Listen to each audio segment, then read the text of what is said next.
North Korea is ready to carry out a merciless nuclear attack. Their words. Brian Todd has been looking into all of this for us. What are you learning, Brian? Wolf, the experts we spoke to say that this is a clear sign that tensions with North Korea are at a very worrisome point tonight. Kim Jong-un has a million-man army, but he clearly feels threatened by the U.S. and the military strength that America is showing in these joint exercises with South Korea that are taking place right now. Tonight, Kim seems to be determined to counter that threat. Through his propaganda arm, North Korea's combative young dictator ramps up his threats against America.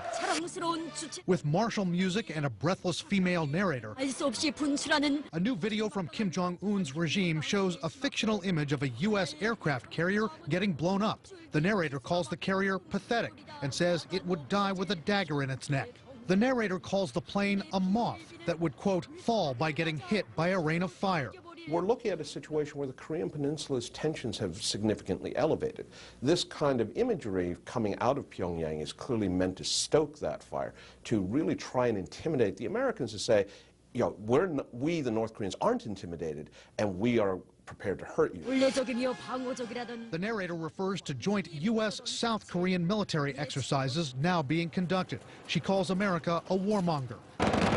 Kim's regime views those drills as rehearsals for an invasion of North Korea. The video also comes just after Secretary of State Rex Tillerson visited the region and said the Trump administration would consider a preemptive military strike on North Korea if the threat from Kim is elevated. With all of the discussion about how the U.S. is focused on dealing with North Korea, preparing sanctions, potentially other moves, I think what Kim Jong-un is doing is he's not testing, he's signaling. He might be doing this in preparation of some kind of pushback.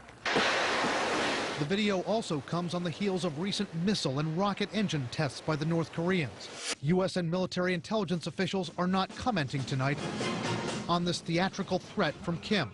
In recent months, his regime has released propaganda videos showing North Korean commandos assaulting the South Korean president's official residence, the Blue House. One chilling video depicted a nuclear explosion on the Washington Mall. Analysts say these releases are also meant as a signal to North Korean citizens. This reinforces what the North Korean government wants them to believe, that they have a mighty military and they're ready to take offensive action if necessary to defend the equities of the North Korean people. But one analyst warns tonight Kim Jong-un may be getting close to a point where these propaganda videos are not just rhetoric.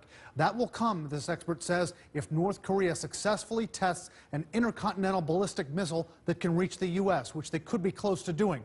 At that point, he says, any video from Kim wouldn't be just propaganda, it would be a direct threat to America. Wolf and Brian, you've just received a frightening assessment of North Korea's nuclear weapons capability, right? That's right, Wolf. I just corresponded with former UN Weapons Inspector David Albright.